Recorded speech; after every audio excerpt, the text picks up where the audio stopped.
Chapter 2. The Legend. Anyone you speak with will have a different story to tell you about Mr. Browsley.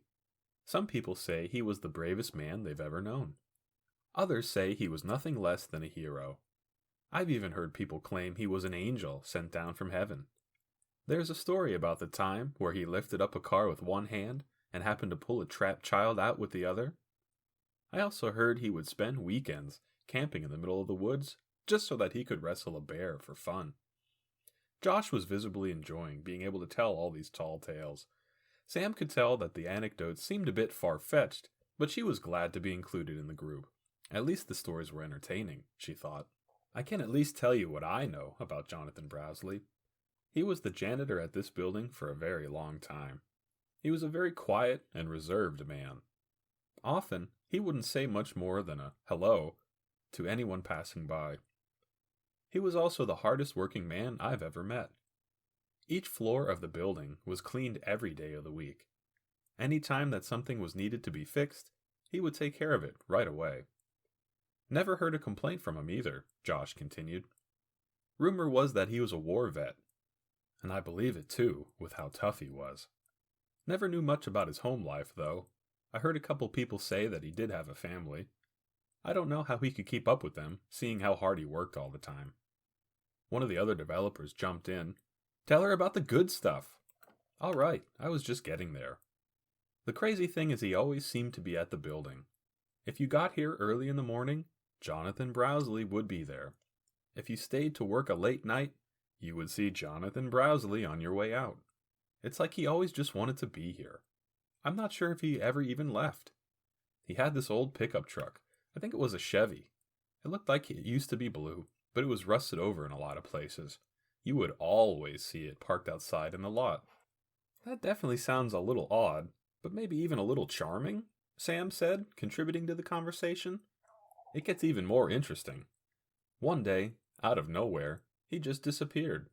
Truck still in the parking lot, but no Mr. Browsley to be found anywhere. We could feel his absence. Things were never the same. Then, after a while, things started feeling normal again. But I don't mean like the shock wore off. I mean it like he was here again. But he wasn't really, Josh's face went slightly pale.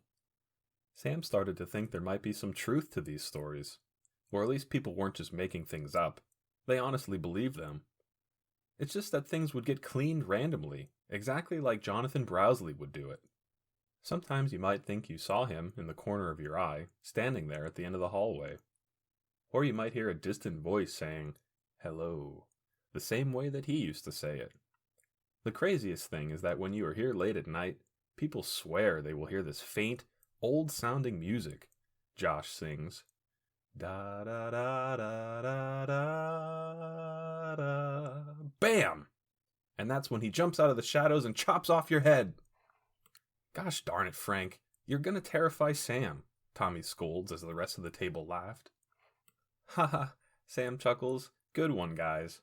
Sam was actually a bit scared, but didn't want to seem weak in front of everyone. Josh follows up. All right, everyone. We had our fun. Break's over. I guess let's get back to work. At the end of the day, Tommy tries to reassure Sam. Hey, great job on your first day.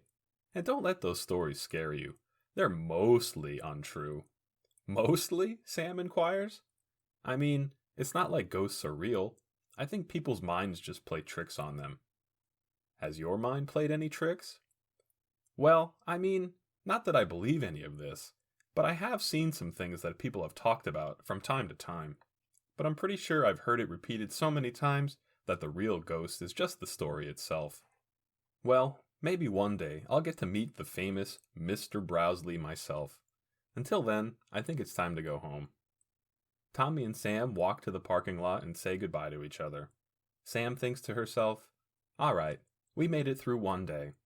That wasn't so bad.